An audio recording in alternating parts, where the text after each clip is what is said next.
So here's a quick disclaimer. You may or may not remember a video on this channel talking about how Jin would have to leave the rest of BTS on December 4th, 2020 because of a certain long-standing South Korean law. And you may also be looking at the upload date of this video and think, hey, isn't it past December 4th? Isn't Jin still here? Didn't he just perform at the 2020 Mnet Asian Music Awards a few days ago? There! That's him right there. Okay, we can all see that he's still here and he hasn't shaved his head yet. So now that that's out of the way, what happened? Was I just lying in that video? Was it just clickbait? Well, no, everything I said in that video was true. It wasn't that my information in the video was incorrect. It's that South Korea itself changed its mind. If you've watched this video before, I should let you know that this video is mostly the same as the last video, but I changed some of the information to reflect the recent changes in South Korean legislation in order to avoid misinformation. And I also fixed some audio issues that really bugged me. But there's also a good chance that you haven't seen this video before. I mean, when this video was uploaded, we only had 37,000 subscribers. So if you haven't seen it before, enjoy. And thanks again for the 100K. If you've been following this channel, BTS really is a group that requires no introduction. The hip-hop group started in South Korea in 2013, eventually becoming the quintessential worldwide K-pop boy group phenomenon we know today around 2017. Right now, it's not an exaggeration to say that they're on top of the world, and as far as pop groups go today, they're unmatched. Nice to meet you, Guy.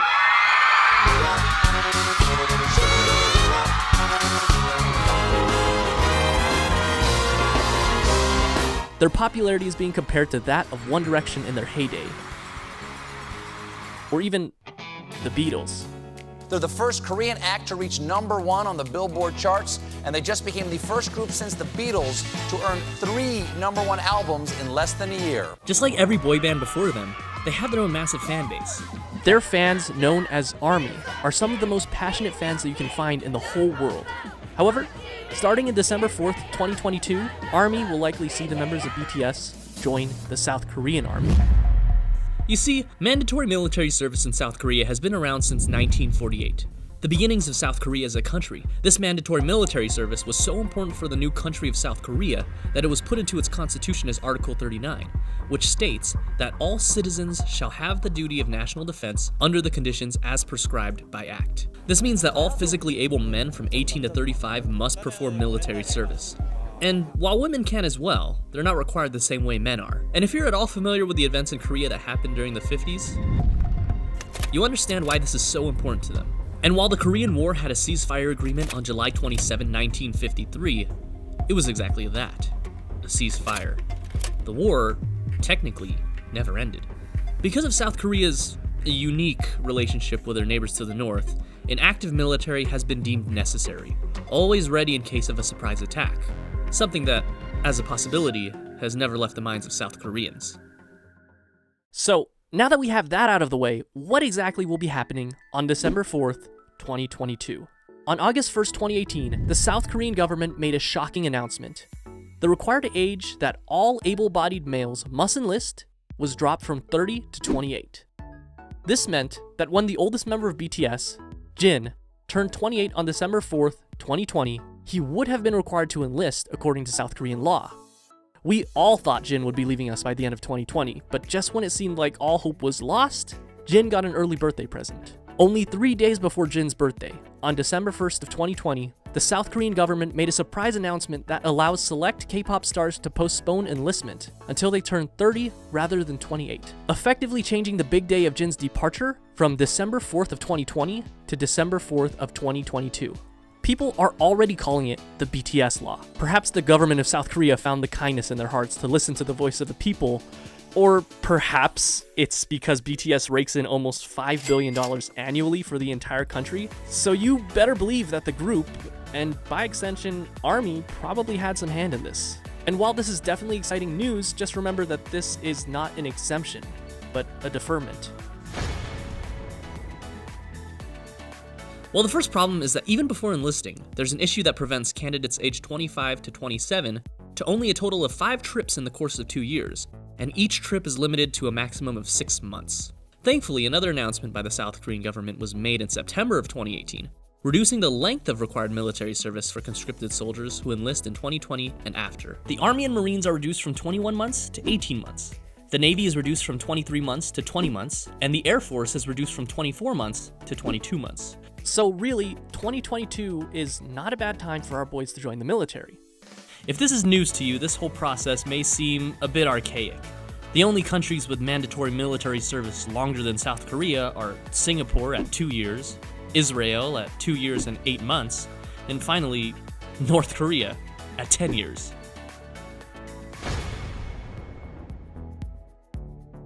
Because of the constant tension between North and South Korea, we don't expect this law requiring mandatory service to be abolished anytime soon. There have been exemptions to military service, however, particularly when it comes to the athletics and the arts, such as Son Heung-min, a football player for Tottenham Hotspurs, and world-famous pianist Jo Sung-jin. In fact, despite its strict policies on mandatory military service, the South Korean government has introduced a staggering amount of exemptions for athletes. The first exemption was given to a wrestler, Yang Jung-mo, after the 1976 Summer Olympics, and afterward, an exemption was then promised to any athlete who won a medal in either the 1986 Asian Games or the 1988 Summer Olympics. In 2002, the same promise was made to the national team if they reached the round of 16 in the FIFA World Cup, and again to the 2006 national team in baseball if they reached the semifinals in the World Baseball Classic. The decision to exempt athletes from military service was an extremely controversial one, and after this, public outrage ensued. The government has since scaled back on exemptions. Current regulations state that there will be special treatment given to any and all athletes who win medals in the Olympic Games or gold medals in the Asian Games. But rather than a complete exemption from military service, they are placed in grade 4 to be enlisted for supplemental service or the second citizen service, rather than active duty service. Unless they are an exceptional case, they will not be placed in grade 6, exempt.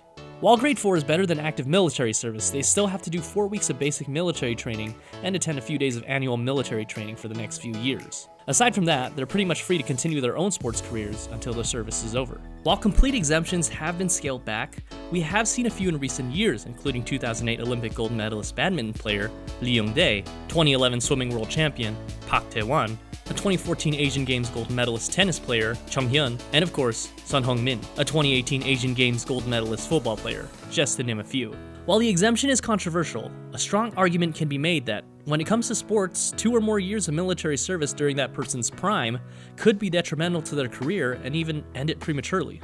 I mean, countless news articles documented Son Heung-min's career hanging in the balance when the Asian Games were coming to an end. And look how happy he was when he did win, not just because he won the Asian Games, but also because he didn't have to risk losing his entire career.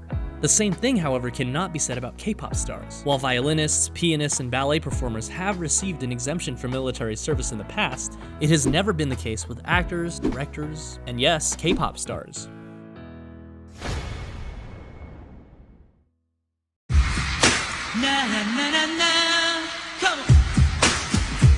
Popular in the late 90s and early 2000s, Yoo Seung-jun, also commonly known as Steve Yoo, is one such K-pop star who wasn't exempt from the draft and decided he didn't want to serve in the military. Starting his career in 1997, Yoo was the face of the K-pop industry, before there really was much of an industry. He won countless music awards and consistently topped the Korean charts. But in 2002, right before he was supposed to enlist for mandatory service, he emigrated to the United States and became a naturalized American citizen. Little did he know that this decision would completely end his music career in Korea. The government considered this an act of treason, deported him, and banned him from ever entering Korea again. Immediately after, Yoo applied for a Korean visa at the Los Angeles South Korean consulate, which was promptly denied. In 2015, he appealed to the Korean court to reverse the decision to deny his visa, appearing on video, pleading on his hands and knees, saying that he'll do whatever it takes to be accepted back into Korea, but he was denied once again. He tried to appeal it a final time in 2017, but after a court hearing, he was denied once more, and he is no longer allowed to appeal his entry ban.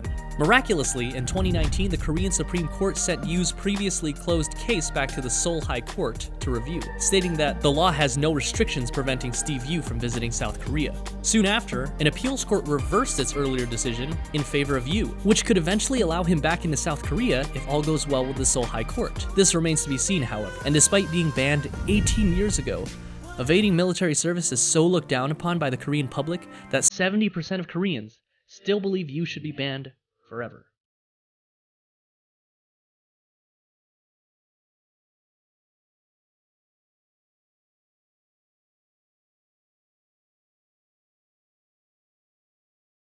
Perhaps the most high-profile Korean celebrities to have served in the military so far have been G-Dragon and the rest of Big Bang. They played it smart, and nearly all of them chose to enlist in 2018, with the exception of T.O.P., who enlisted in 2017. This resulted in the band returning nearly all at the same time in 2019, only a few months apart from each other. So what can be done in BTS's case? Here are 5 possible options that I've listed from option A to option E.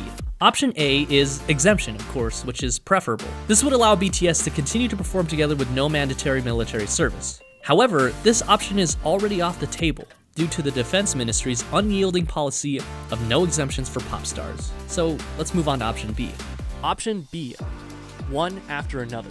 This will mostly be the same information as the previous video, but since the mandatory enlistment age for K-pop stars is now 30 instead of 28, 2 years have been added onto every date. If we assume that each member waits to turn 30 to enlist, similar to what we can assume Jin is doing, here's a timeline we can follow.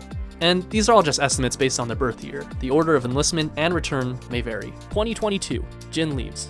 BTS is 6. 2023, Suga leaves. 5 members left. 2024, J-Hope and RM leave. Jin and Suga return. 5 members left. 2025, Jimin and V leave, and J-Hope returns. Depending on who leaves first, we could either have 3 members or 4 members during this time. 2026, RM returns. 5 members. 2027, Jimin and V return. Jungkook leaves. 6 members. 2029, Jungkook returns. And BTS is 7. There are several strange things that will happen to the group if they choose to enlist one after another. First off, for some of 2024 until Suga returns, they won't even have a rapper, unless you count Jungkook, with the remaining members being Jin, Jimin, V, and Jungkook. In 2025, there's a chance that BTS will have only 3 members, with Jin, Suga, and Jungkook. And finally, there may be a chance we see an OT7 reunion for about 3 brief months from June to September of 2027, right before Jungkook leaves. But after that, they will only be 6 until 2029. That's 9 whole years from now. And remember, these are just estimates based on their dates of birth. They may choose to enlist earlier if they want to. Option C is what I'll call the Big Bang maneuver. They all enlist together at nearly the same time. This will require the entire group going on a 2-year hiatus and returning again all at the same time. It was possible for Big Bang considering that all 4 members were born within 3 years of each other, but with BTS having 7 members that have an age range of 6 years, it just seems like a lot to ask considering that the youngest member Jungkook will only be 25 by the time Jin needs to enlist. And while it's possible, consider that Jungkook will continue to be a talented artist even if the rest of BTS is not present. He would be missing out on the freedom to experiment, see great potential personal growth, and pursue solo projects during this time. Option D is what I will call the Fentone solution, posted by Quora user Daniel Fentone while doing research for this video. He suggests that the enlistment can be staggered and done in 2 to 3 staggered groups, with the groups having at least 1 rapper and 1 vocalist, 1 English speaker, and 1 golden. This ensures that there will always be a group ready for concerts and promotions, as well as a comeback by 2023 or 2025 if we had 2 years with the new legislation. Now, option E is, are you ready? Wait until the draft is abolished or Korea is reunified. Now, for either of those, don't hold your breath. But it is possible. No matter what option BTS chooses, Jin says he's ready to serve, as is the sacred duty of every South Korean citizen. 만약에 결정되더라도 정말 좋은 모습을 보여드리기 위해 노력하고 있습니다. Now, what do you think they'll do? What do you think the future holds for BTS? If there's a suggestion that hasn't been discussed in the video, let me know in the comments. The original video came out in February of 2020, back when we had less than half the subscribers we do now, and the great feedback and support we've received since then have been absolutely enormous. First off, if you've been with us since then, thanks for watching it twice. And I guess even if you're new, a big thanks for all the love and support. Also, keep an eye out for the next big update to this video in 2022. Thanks for watching. Hey guys, if you like our video and want to support our channel in any way, buy us a coffee on Ko-fi. There's a link in the description below. Thank you so much for your continued support.